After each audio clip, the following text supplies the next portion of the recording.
Hello, guys. Welcome back to TFD. I'm Cordy. What I'm hearing right now from Paige Bueckers and several other voices around women's basketball makes me genuinely believe the WNBA might be creeping toward a lockout or even a full-on player strike. And honestly, I didn't expect to be saying that. I assumed there would at least be a little optimism heading into these CBA talks. The owners came to the table with what looks, on paper, like one of the biggest financial jumps the league has ever offered. We're talking about salaries being quadrupled, supermax contracts becoming standard, a meaningful increase to the salary cap, and a significantly larger revenue share model. But somehow, none of it seems to be satisfying the players. And I've got to be honest with you, if the WNBA blows this moment, it really will be the most predictable WNBA move ever. This league has never had more attention, more momentum, and more cultural impact than it has right now because of Caitlin Clark. She has given them record ratings, new fans, massive ticket demand, and relevance that the league has been chasing for decades. Yet here we are, on the verge of throwing it all away. And you know the owners are thinking the exact same thing behind closed doors. What happens if Caitlin Clark gets hurt again? What happens if ratings crash? What happens if the networks, who just signed big media rights deals, don't get the numbers they were promised? These networks expect certain ratings benchmarks. If the league can't deliver, the owners owe them make-good ads, extra airtime, and additional value to make up for the shortfall. It becomes a financial mess very quickly. That's why I kept saying, take the massive raise, pocket the historic increase, and come back to renegotiate in 2 or 3 years with even more leverage. Because right now, the players actually have momentum. Risking a strike could kill that momentum instantly. Now, to be fair, there are things I don't love from the owner's side either. This idea that they want to shove the WNBA calendar into March Madness season makes absolutely no sense. They'd be competing directly with the biggest event in women's basketball. That's just bad strategy.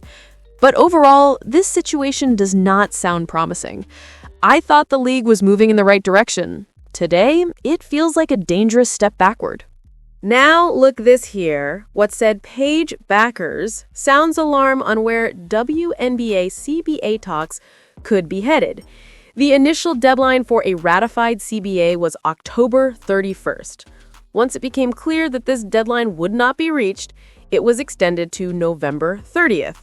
While there were some seemingly optimistic reports about the most recent CBA proposals, the league and the players did not come to a deal before that November 30th deadline. As a result, a third deadline of January 9th has been agreed to. A few major problems will arise if a ratified CBA is not completed by January 9th. For one, the league is already behind schedule, given that the Golden State Valkyries expansion draft took place on December 6, 2024. And of course, it is currently December 9th, 2025. There are 2 expansion teams, the Tempo and the Portland Fire, that still need their respective expansion drafts, and not having a CBA in place means this cannot occur. That Portland Fire name is pretty good. I like that name. What's more, the WNBA free agency period typically begins in early February. Not only will a new CBA need to be ratified for free agency to commence, but the aforementioned expansion drafts also have to happen before that. Yet there is nothing to indicate that a CBA is imminent. And the longer these deadlines keep getting extended and dragged out, the greater the chance that the 2026 season is jeopardized. Paige Bueckers' comments hint that WNBA CBA talks are far from over. Dallas Wings star Paige Bueckers spoke with Maya Taylor of the Dallas Morning News on December 9th and did not mince words about the ongoing CBA negotiations. Quote, "We can do things off the court. We can bring more visibility and eyes. We're in the national media, on commercials, and do large sponsorship deals with brands like Nike, Gatorade, and stuff that has national, even global visibility. We're more than just WNBA players, and I think we want to get compensated as such," Bueckers said, referring to the players' efforts for increased salaries in the new CBA. That's great, but who the hell is going to see Nike and Gatorade ads if there are no games to show them during? I mean, geez. And look, let's be real. There's one player who draws real eyes, maybe two. At this point, you can throw Sophie in there. She was the most Googled women's athlete in the country. But it's Caitlin Clark and everybody knows it. And I'm sure the owners are sitting back fully aware of that. Now, the NBA owners, the NBA commissioner, and some of this WNBA leadership, sometimes I'm not sure they understand or appreciate that. I wonder, because they're part of the clique that didn't want her in the league to begin with. Quote, "There are things as WNBA players and as the WNBA/NBA that we're standing firm on. I think that's why the extensions are happening and the conversations are continuing past the deadlines. These deadlines will probably keep getting extended." So she's basically telling you right there that the next deadline may not be met either. Paige Bueckers does not sound optimistic about how these negotiations are going so far, or where they're heading in the months ahead. And honestly, it's shocking. With all the momentum the league had, this is the last thing anyone expected. Let's be real. The WNBA's momentum started slipping the moment Caitlin Clark got hurt, much to the chagrin of Time magazine, which kept trying to spin the numbers. Oh, ratings are 5% up, 6% up. No, they aren't. There's just a new way of calculating the ratings now. That's the whole story. Because the second Caitlin Clark was announced as out and staying out, 51% of the audience disappeared overnight. Gone. Vanished. And right alongside that, the ticket prices collapsed. Seats that were going for $100 were suddenly selling for $4, $5, $8. And you cannot tell me the owners aren't looking around the room saying, "We've never had a profit. Ever." And isn't it strange that we still haven't seen the financial report that leaked last year from the New York Post, where they said the WNBA lost $40 million in 2024? Where is the new one? Why hasn't that surfaced? You're not going to convince me that's an accident.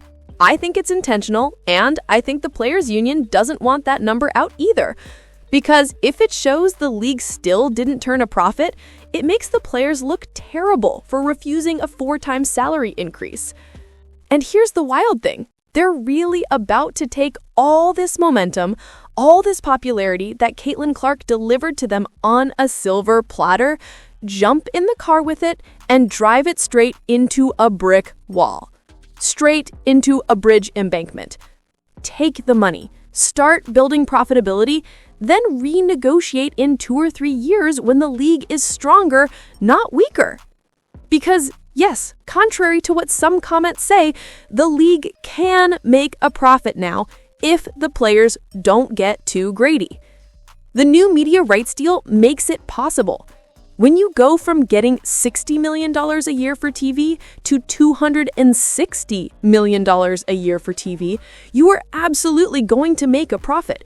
The real question becomes, how big of a profit? Are we talking $10 million? That's not much. $20 million? Still not the kind of number you brag about. Until we see $100 million, $200 million, $300 million in profit, this league is not stable. That's just reality. And the fans feel that uncertainty too. We didn't get to see Caitlin Clark play last year. We may not get to see her this year if the CBA negotiations implode. And if the league loses another season of its biggest star, you can kiss whatever momentum is left goodbye. I am done. Don't forget to like and subscribe. Here's viral video, Paige and Angel. And Angel Reese said, "Here's Paige cheering louder for my man than me at a Knicks game. Girl, we gonna get kicked out." It was Paige cheering for my man louder than me at a Knicks game. Girl, we're gonna get kicked out. Anyway. One savage chomp or 2 polite bites? You don't look like you're 2 polite bites. I'm going with the savage chomp. Me too. Yeah? Hey! Ooh, street ball or regular ball? Man. I don't know. Street ball gets crazy. But that's, never mind. I'm not going to say so much. Street ball or regular, I'm going to have to say regular ball just to keep it. I'm going to say street ball. I like street Like, I don't know. I went to Dykeman one time in New York, and I enjoyed that. I guess I never got that full experience. Yeah. So maybe I like once that. I get it to winning by 30 or winning at the buzzer. I like the blowout because that means I can sit down. Yeah. I like It's one by 30. Let's one by 30. Yeah. It's like less on my nerves and the stress. Yeah. I can chill out, you know?